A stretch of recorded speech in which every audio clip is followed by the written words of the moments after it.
Halo, selamat datang kembali teman-teman di channel Sarjaya Diawe.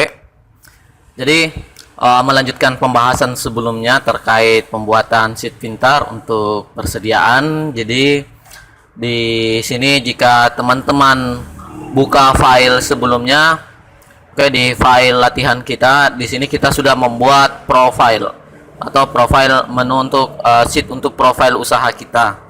Nah, selanjutnya di seri kali ini part 2 kita akan membuat dua sheet baru, yaitu item dan jenis. Jadi item dan jenis ini kita akan buat di seri kali ini. Oke, seperti apa proses pembuatannya bisa teman-teman ikuti langkah detailnya.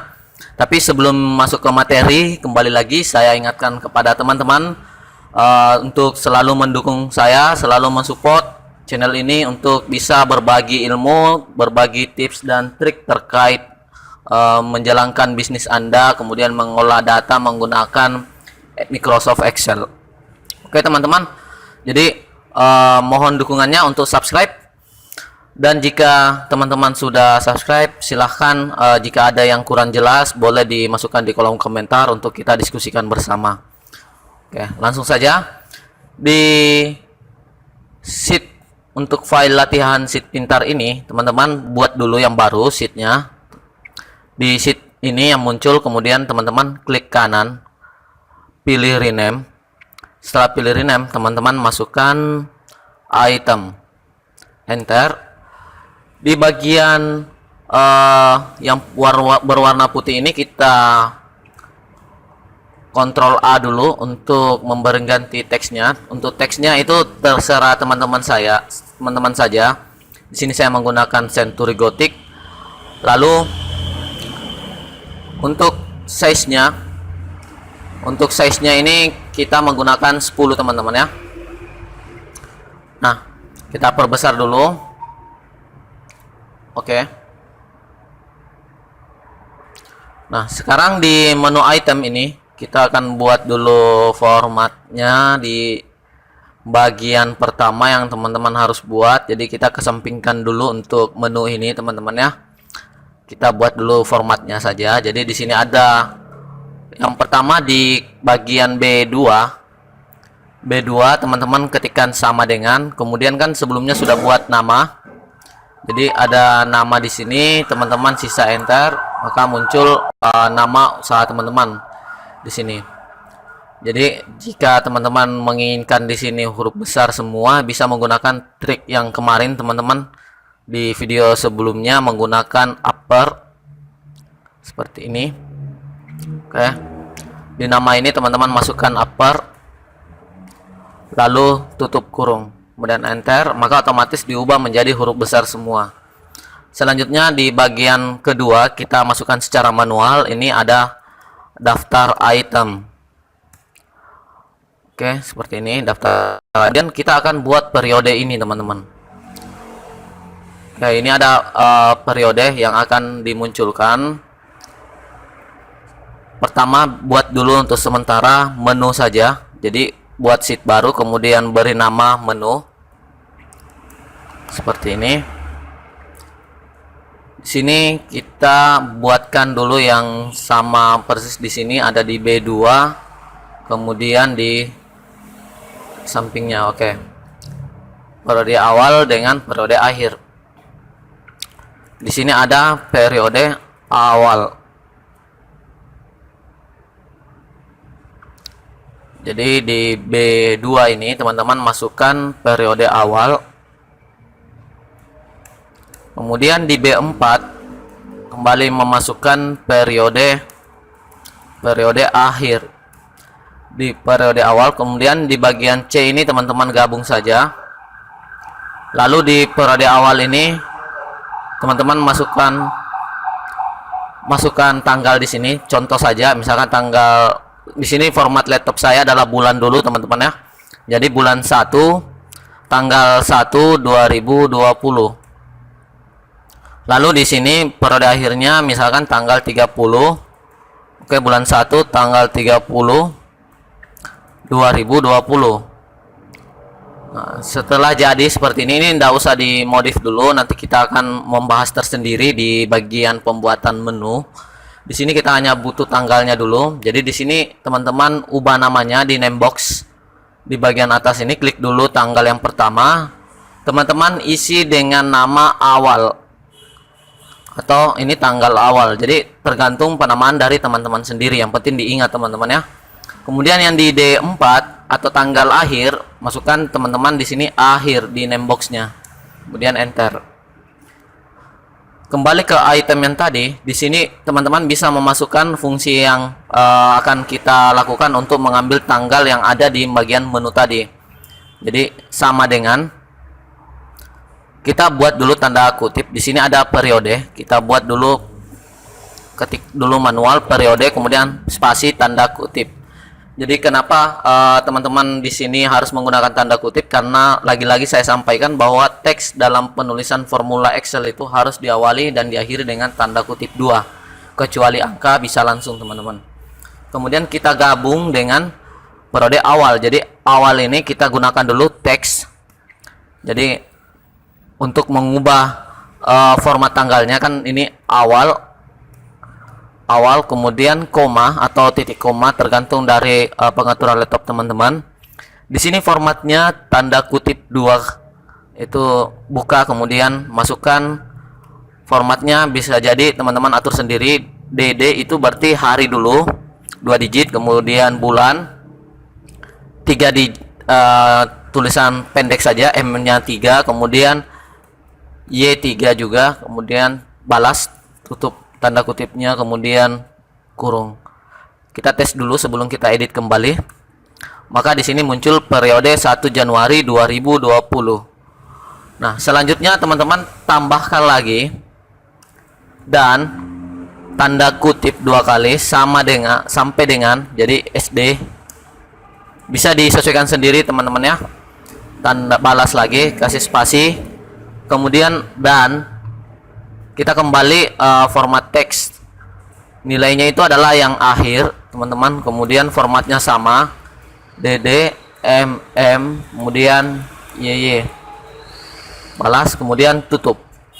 Sampai di sini teman-teman bisa melihat sendiri bagaimana kita membuat secara otomatis untuk periode yang selalu berubah-ubah tergantung dengan filter tanggal yang teman-teman pilih di bagian menu. Jadi seperti ini, kita enter. Hasilnya periode 1 Januari 2020 sampai dengan 30 Januari 2020. Seperti itu. Untuk selanjutnya teman-teman di bagian item ini, teman-teman hanya perlu buat beberapa kolom ini. Jadi ada kolom di sini, kita buat dulu kolom kode, kemudian ada nama itemnya. Setelah ada nama item, di sini ada unit. Jadi ada nama item, kemudian ada unitnya, kemudian quantity minimum, quantity maksimal. Jadi quantity min ini untuk standarnya supaya kita buat pengingat juga, bisa pengembangan lebih lanjut lagi. Kemudian di quantity max ini untuk memberikan petunjuk apakah quantity yang real itu sudah melewati batas yang kita tentukan atau tidak. Jadi supaya teman-teman bisa dapat petunjuk dari situ. Kemudian di quantity real ini ada quantity real untuk yang quantity yang sebenarnya teman-teman miliki. Kemudian ada HPP. HPP ini teman-teman ya, nantinya kita akan menggunakan HPP rata-rata atau metode average. Kemudian saldo. Jika ini maksudnya ini saldo ini adalah quantity real dikali dengan HPP. Seperti itu. Sekarang teman-teman blok dulu. Oke, kita blok dulu. Kemudian teman-teman ke bawah beberapa, misalkan sampai 20 ya, sampai 30 saja, disesuaikan saja kebutuhannya. Ada berapa item.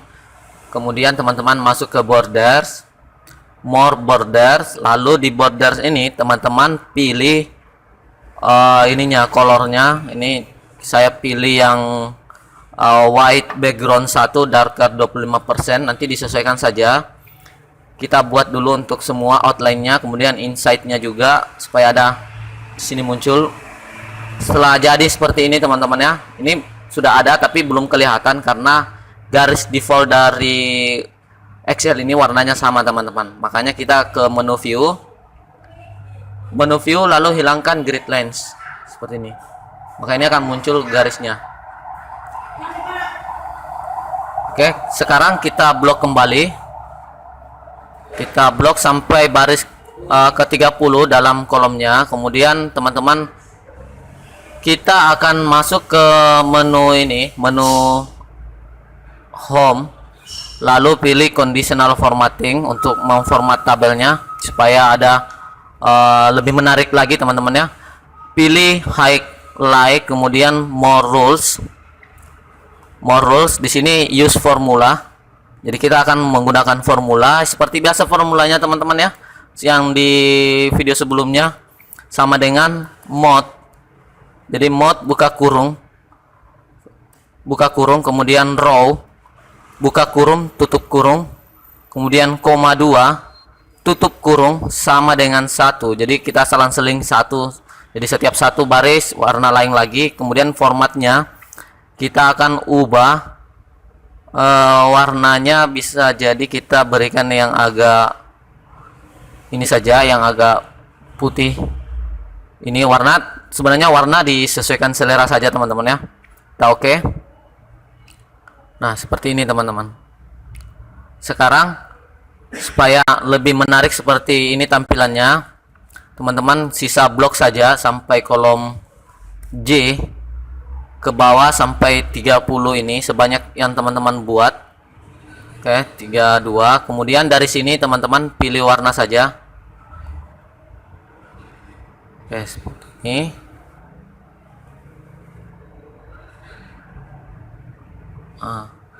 Ini mengenai warna tergantung selera teman-teman. Saya kembalikan ke selera teman-teman saja.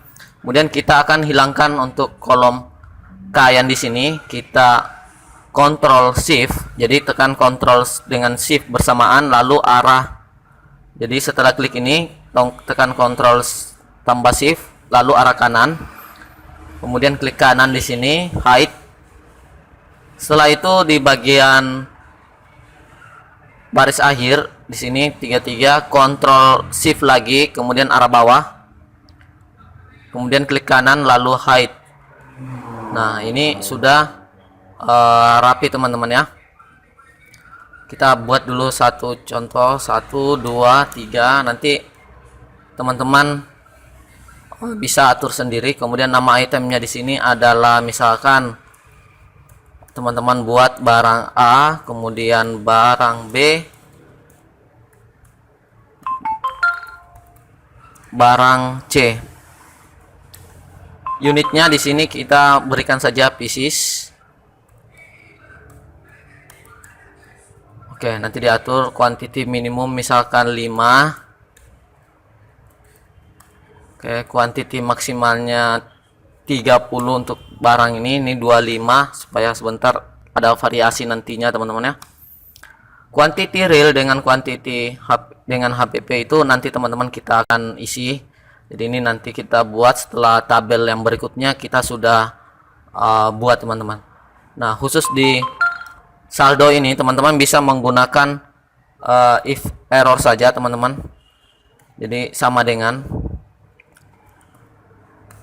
jadi if error, kemudian nilainya di sini adalah quantity real dikali dengan HPP, komanya jika error maka kita akan berikan kosong di sini. Kemudian tutup lalu kita enter. Nah, coba ke bawah, copy saja teman-teman ya. Oke, seperti ini. Nanti untuk format hurufnya dan lain-lain sebagainya itu kita bisa lakukan di belakangan teman-teman. Yang penting format utama dulu jadi. Sekarang nanti teman-teman bisa masukkan juga logo supaya seperti ini teman-teman ya. Ada logonya muncul di laporannya teman-teman. Oke. Di sini teman-teman sekarang kita akan buat dulu untuk penamaannya, mulai dari kode, nama item, unit sampai dengan bagian terakhirnya kita buat dulu. Jadi jika di sini teman-teman ya Ini semua sudah punya nama, kita bisa cek dulu supaya teman-teman bisa lihat. Jadi saya buat secara detail ini sudah ada namanya. Oke teman-teman ya, ini sudah ada semua. Nanti kita akan buat juga mempermudah dalam pemanggilan nantinya. Jadi kita hilangkan. Oke, di sini di kode ini kita beri nama sesuai dengan nama sheetnya, item underscore kode, enter. Kemudian yang nama adalah item underscore nama, unit juga item underscore unit, item underscore min.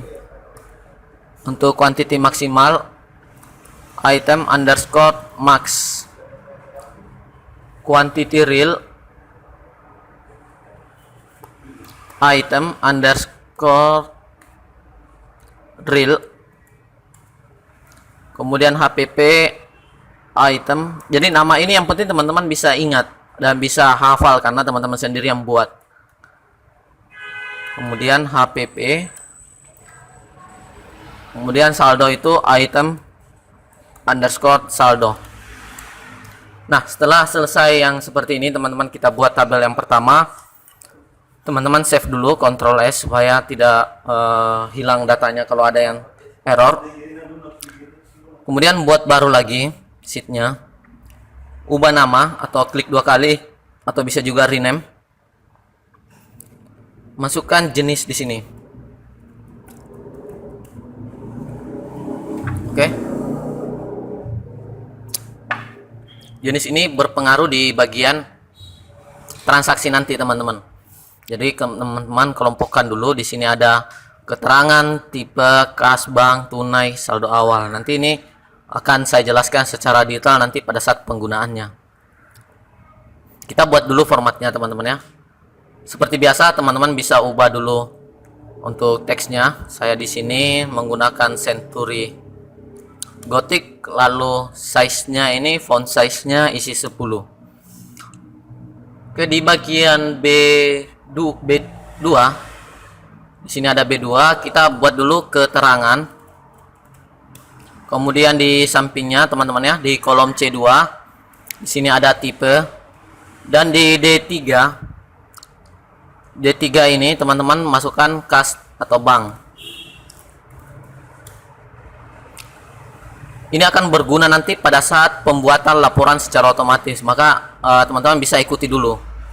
Dan di sini ada tunai atau kredit. Ini tipe transaksinya teman-teman ya. Kemudian saldo awal. Saldo awal nantinya ini hanya kita isi untuk akun kas bank saja teman-teman ya, atau kode kas bank saja yang dibuat. Untuk pembuatan bordernya teman-teman sesuaikan saja berapa yang diperlukan sini. Nanti teman-teman pilih borders seperti biasa untuk pembuatan tampilannya biar lebih menarik teman-teman ya. Buat insight-nya juga, kemudian oke. Lalu di bagian ini juga kita hilangkan dulu view-nya, grid lines. Oke. Kembali borders.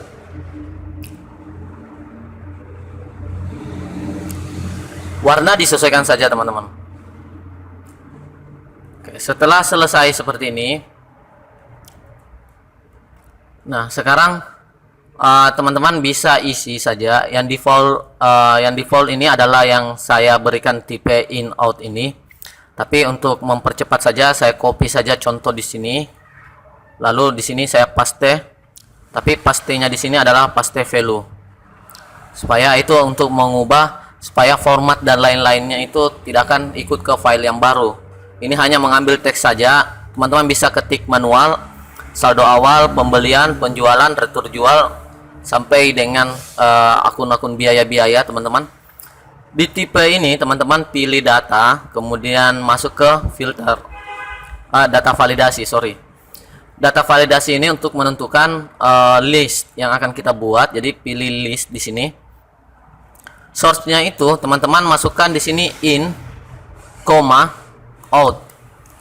Jadi kalau bukan koma di sini, teman-teman bisa gunakan titik koma sesuai pengaturan laptop teman-teman. Kita cek dulu. Oke, ini sudah ada muncul teman-teman, in. Jadi di sini ada in, out. Itu maksudnya di sini untuk barangnya nanti. Teman-teman sisa copy dulu semua ke bawah. Jadi teman-teman bisa copy dulu, paste. Lalu teman-teman hapus yang ini yang tidak digunakan. Nanti in ini teman-teman, pembelian itu berarti barang masuk, kemudian penjualan adalah barang keluar, kemudian retur jual adalah barang masuk karena barang dikembalikan, kemudian retur beli adalah barang keluar. Bayar hutang itu bukan kaitannya dengan persediaan, jadi ini khusus untuk persediaan. Selanjutnya kas ini bisa di copy saja ke bawah supaya sama karena butuhnya in out saja teman-teman ya. Jadi di sini yang menyangkut dengan kas bank saja yang teman-teman isi di sini. Untuk pembelian sudah pasti kalau tunai uang keluar. Kemudian penjualan adalah uang masuk. Retur penjualan, teman-teman akan kembalikan uangnya teman-teman ya. Jadi out, kemudian retur beli, teman-teman akan terima uang dari suppliernya. Bayar utang itu semua out teman-teman ya. Terima utang in, kemudian bayar itu adalah out. Out itu maksudnya uang keluar ya. In adalah uang masuk. Di sini di tunai atau kredit teman-teman bisa ketik manual saja. Di sini saya copy, paste value. Oke. Nah, ini sudah jadi teman-teman. Saldo dikosongkan dulu, nanti kita buat. Sekarang sisa teman-teman di sini berikan nama untuk variabelnya. Untuk kolom ini sampai di 15. Nanti disesuaikan saja. Jadi di sini ada nama, kemudian teman-teman pilih di sini sesuai selera saja namanya yang ingin teman-teman masukkan. Di sini saya misalkan di sini ada list underscore jenis. Oke, jenis transaksinya. Kemudian di sini adalah list. Ini kita gunakan nanti pada saat transaksi kita akan buat data validasi. Di sini akan adalah list type. Jika teman-teman selesai membuat, pada saat dicek itu sudah ada beberapa nama seperti ini yang kita buat. Semuanya ini nanti akan dipergunakan pada saat kita memasukkan atau membuat laporan, teman-teman. Untuk di secara keseluruhan, kalau teman-teman tambah ke bawah tidak akan mempengaruhi untuk laporan. Teman-teman blok untuk kolomnya, nama kolomnya. Di sini ada jenis. Kita buat dulu jenis sesuai dengan nama sheetnya, underscore keterangan sesuai nama kolom saja. Jenis underscore tipe. Kemudian jenis underscore kas saja teman-teman ya. Jenis underscore tunai dan jenis underscore awal. Oke teman-teman, ini kita sudah selesai. Nah sekarang tinggal pengaturan tampilan seperti ini. Nah di sini saya akan memberikan ya tugas kepada teman-teman untuk menyelesaikan sendiri terkait dengan ininya, supaya teman-teman bisa belajar sendiri bagaimana membuat yang seperti tadi untuk pengaturan tabel yang bisa lanseling seperti ini. Kemudian warnanya juga bisa teman-teman atur. Di sini saya khusus untuk sheet jenis ini saya kosongkan dulu, tidak ada format untuk warnanya. Teman-teman bisa sesuaikan sendiri. Di sini kita akan melihat apakah teman-teman sudah paham untuk pembuatan baris ini. Oke, jika ada yang kurang jelas teman-teman masukkan di kolom komentar. Sampai di sini sudah selesai untuk item dan jenisnya, formatnya nanti kita pergunakan di seri berikutnya. Oke, bagi yang merasa perlu untuk diskusi bisa melalui WhatsApp saya di deskripsi, atau teman-teman bisa masukkan dulu di kolom komentar juga bisa. Oke, cukup sekian teman-teman, semoga bermanfaat untuk seri kali ini teman-teman ya. Salam dari saya, Sarjayadi Awe.